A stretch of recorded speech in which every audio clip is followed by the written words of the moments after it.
feel like you got to a point where, because maybe you'd had a bad experience with trying to unload onto a partner before about what you're going through? Do you think you got to a point where you just gave up on trying to share with partners? Like you've made up your mind now that, you know, this person isn't going to be able to handle it. I'm always going to have to deal with this stuff on my own. Because the worry is that once you've had an experience like where you've tried to speak to a woman and they haven't received it well, or like you said, turned it around and made it about them, and then you've done it again, almost like third time you're like, I'm not even going to bother now. I'm not even going to try and share that information with them. Not even going to try and make them understand what it is that I'm going through. Or do you think that you do keep giving the next person a chance to show you that they can handle what it is that you're saying to them? No, because I don't think partners have the capacity. I genuinely... When you say partners, you mean... I genuinely do not feel like females have the capacity to deal with men issues. Because... I think I'm going to agree with you.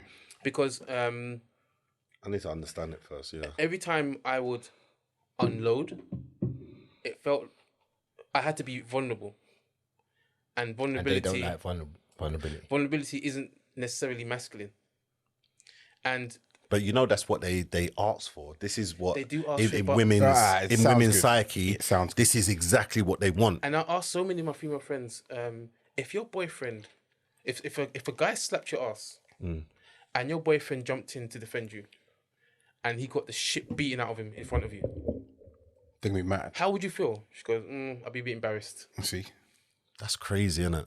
When really and truly it's the action of trying to defend that you should take the pride in, I guess. And to your point, every time I try to unload onto one of my partners, they would say, what can I do?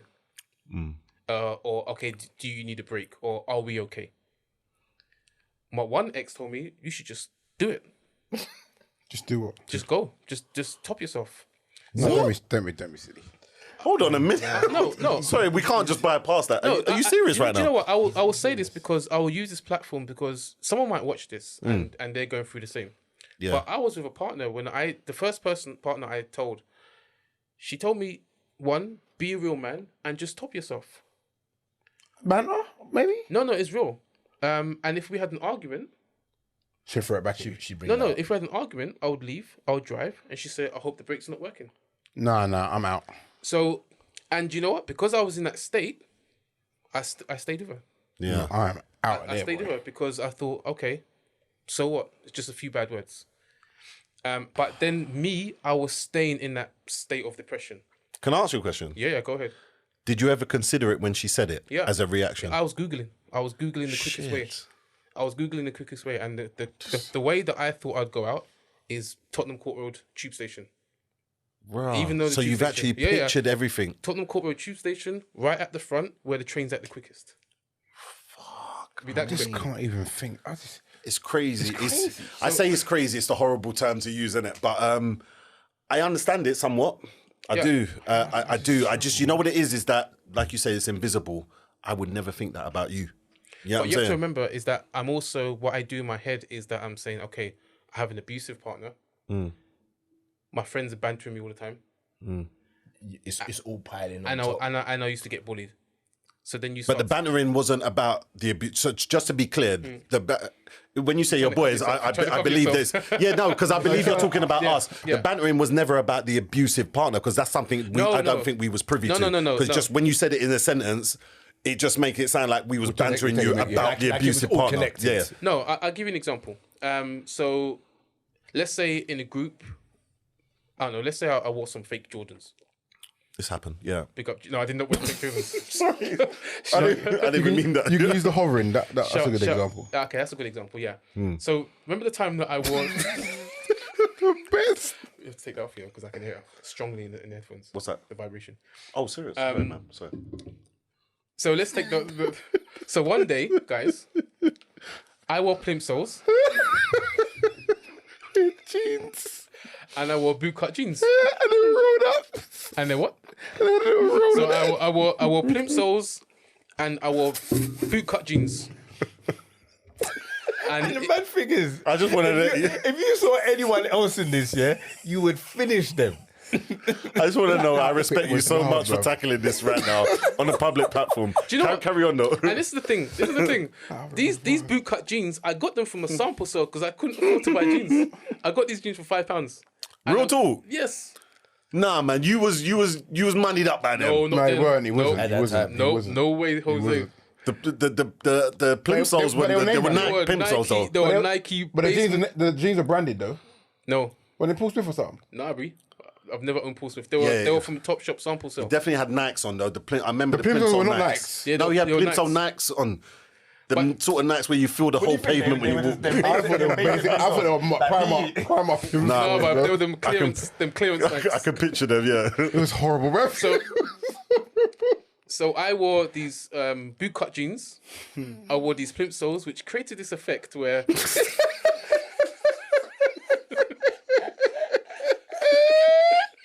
Nah, carry on, please. Carry on. it created this effect where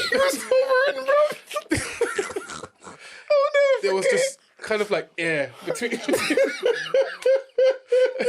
was a pocket of. I made his own Nike. There was a pocket of air. Nah, they were, that outfit was crazy. It was he got it all night. I remember, bro. Right.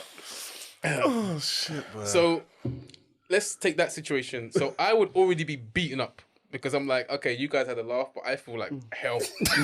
Because number one, I thought these shoes were good, right? Yeah. And two, I wouldn't have wore these trousers if none of this had happened.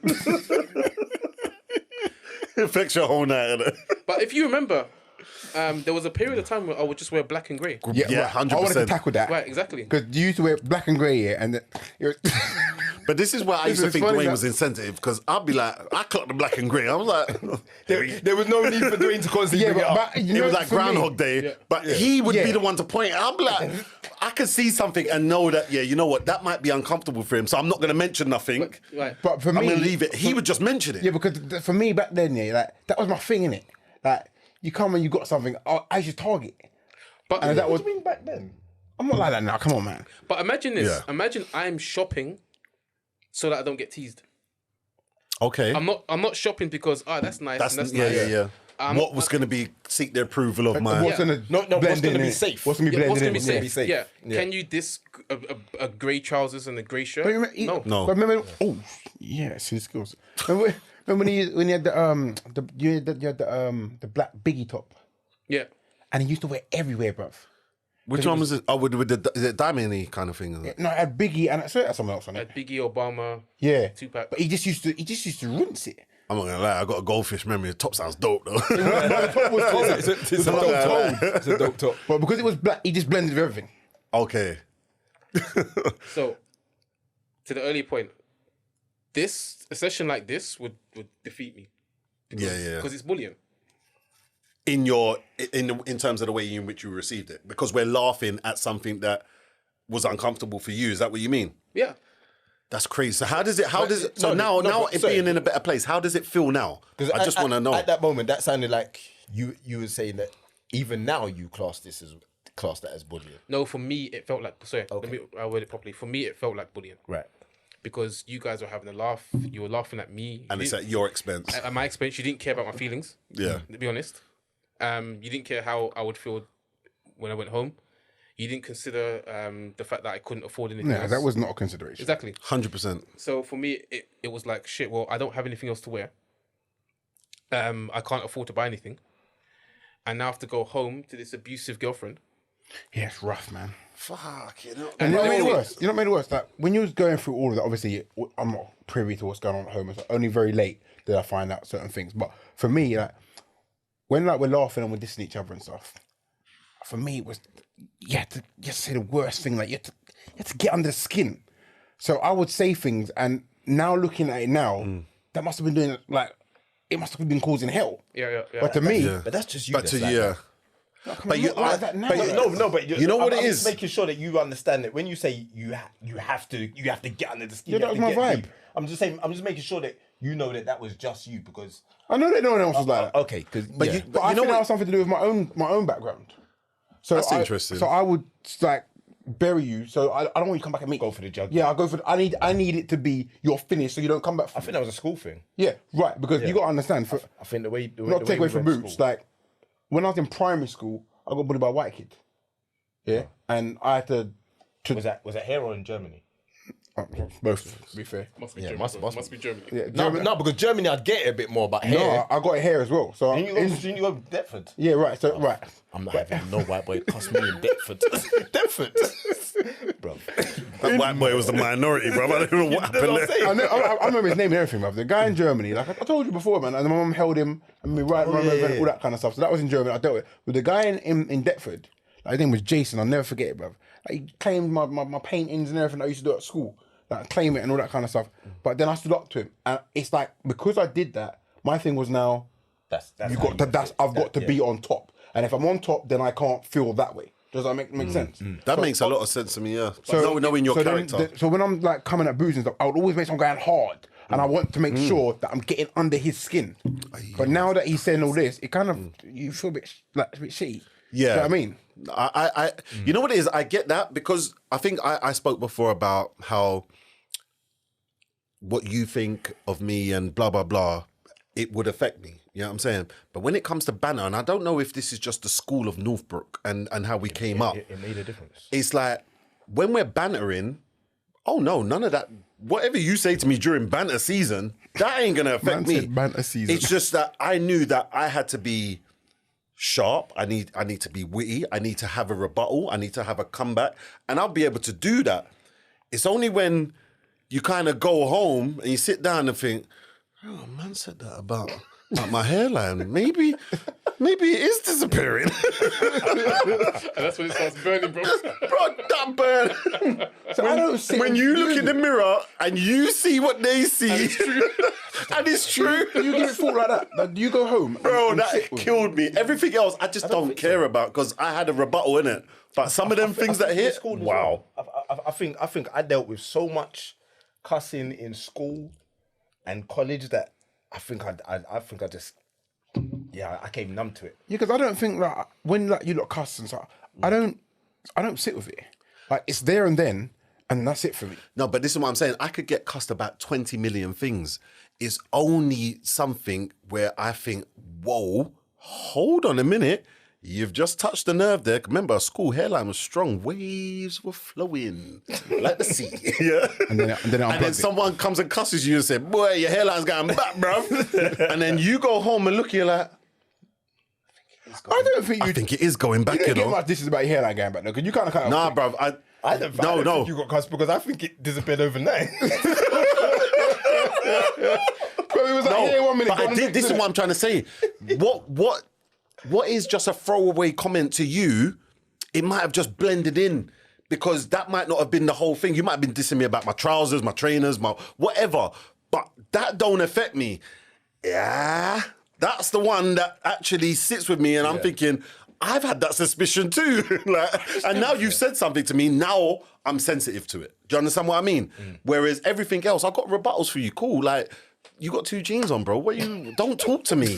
Don't talk to me when it's hot, 31 degrees, and you got 2 jeans on. I want to clear something up because you asked me something. I'm not saying that your partner cannot be there to support you.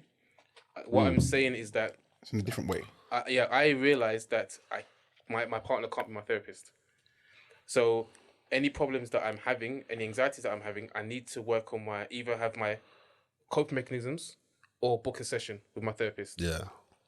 And then maybe I'll speak to my partner about about the session. So you're still communicating. You're still Because sharing. they need that involvement. Exactly. Yeah. Exactly. And I think when you offload on a woman, it's probably better if they just absorb and don't say too much because they generally link it back to themselves. If they keep it minimal, what they're responding it, you don't feel like it's then linked back into themselves. It's like I don't feel like I ever want to share something that I'm going through without already having a solution in mind. I may not know exactly how that's That's going a to man work and or how I'm woman going thing. to do it, but I want to at least have that in mind or have some ideas of how I'm going to do this before I share that with you, so that I don't just come to you like I've got this on my chest. I want to share it with you, but I don't have any ideas how I'm going to get through it, because then you're almost looking at me. You're looking at me for the answers. I can't. Generally, I'm not coming to you for answers. I'm just coming to Offload. to communicate, to offload. And either they're looking at you for the answers, or they think it's their fault, and then you. But sometimes they think that they have the answer. That's half the problem. Yeah. Is the fact that they think that whatever the problem is, that they've got the answer, and that comes out of love, innit? So you can't be too critical of it. Yeah. It's like when I was going through certain things, I would almost get upset with myself that I know that I've got this great woman here who wants to help me. I can't even articulate what is actually wrong with me. So what's the point in speaking? It's like I've read the book, I think you put me on, The Men from Mars, Women from Venus, right? It's mad. I was right? telling G about it this morning. You read it? So obviously, listened to most of it. women like to speak, to be heard and understood. So you get the noddies on, yeah, babe, I understand, I hear what you're saying, I receive it, cool. Men often speak for a solution. If I've got a problem, I only want to speak to my brethren or someone who's close to me because they can actually help me solve this the problem. problem. I don't want it to just be heard and give me the noddies, yeah, but you know what I'm saying? So when it gets to a point where I can't even actually articulate what is wrong with me, knowing that I can't even, what's the point of even me speaking if I can't even tell you what's wrong with me, let alone fixing what's wrong with me, if that makes sense. So I would kind of push away, but now I'm noticing and I understand and recognize when I'm going through certain things, I'll be like, cool, babe, you know what? I need to book a session. And it'd be similar to you, like, cool, I will come back and tell you what we went through in the session because I've been given tools and, you know, how to deal with it. And I get help in terms of getting what the actual problem is out. And she's understanding to that because we've gone through marriage counselling as well. You know what I'm saying? And she saw how much that helps. So now it's almost like, I think we had a situation a few months back where I was like, yeah, babe, you know what? I just don't feel right. I don't know what it is. I do not feel myself. Yeah. And she's like, babe, go and book in a session. I was like, babe, you know what? Money ain't really kind of running like that right now. Yeah. It's the worst part of it, Because man. it ain't that, I'll be real, it's not that cheap. You know what I'm saying? So I know. she was like, babe, you know what? Book it. I was thinking, when we booked that takeaway the other day, you didn't have no money. But you're telling me to book in this session. You know what I'm saying? But I respected the fact of, she was like, you know what? We need to prioritize it's this. important. You know what I'm Yeah. saying? Get it booked in. And I did so. And I came back and I felt great after, you know what I'm saying? But I felt even better for the fact of, that was one of the times where, you know, where you want to help and you want to do all of that. That's all I needed. Is for you to say, go and get the help. You're not the help, but you've recognized that the help is in a different place, and I'm gonna facilitate that for you to go and get it. But do you think, sorry, Boots, do you think that only comes from the position because you, like you said, because you both went through counselling before, she can see the benefits of that. Most people aren't doing counselling. Yes, it's growing and more people are understanding the benefit in doing so, but most people come from a position of not understanding the benefits of it. So they come from unfortunately an ignorant point of view in that they look at it, like you said before, they look at it from what can I do? What do I need to do? Is it about us? When really, if they just understood more about the benefits of therapy and what it can do for you, they may come from a better position as to. You know, So let me respond to that. I think if you're in a long-term relationship, partnership, or whatever it is, however you want to kind of label it. Oh, look at that! Who's that? If you're in a long-term relationship and you yourself are going through therapy, I think you've got a responsibility to let your partner or to go to one session together at least. To understand it. So that they do have that understanding. Otherwise, you're just going to be talking about this thing. And they just wouldn't understand do it. I tried. No, I'm not to say that session has to be about you, but you have to go So to they can have a understand what the session session's together, about. even if it's for your relationship. And these are for relationships that are going well. You mean a session on a relationship? Yeah, Or not on yeah. your... No, Don't have nothing to to be do on with you, you yeah. personally, Okay. but to have Just a couple's relation. just so she therapy can session. understand what therapy is What and how therapy it helps. actually does, yeah. got you. Not to say that she has to sit there and listen to you spill out your heart, because that's personal. That's something you have to do by yourself. But I think that they, if you're in, and I say long term, not just this person that you picked up at Carnival last week. I'm talking about long term relationship. This is your partner. I think you have a responsibility. If you see a therapist regularly or have some sort of a relationship with a therapist, you should definitely go, no matter how good or bad your relationship is, go and have at least one session together.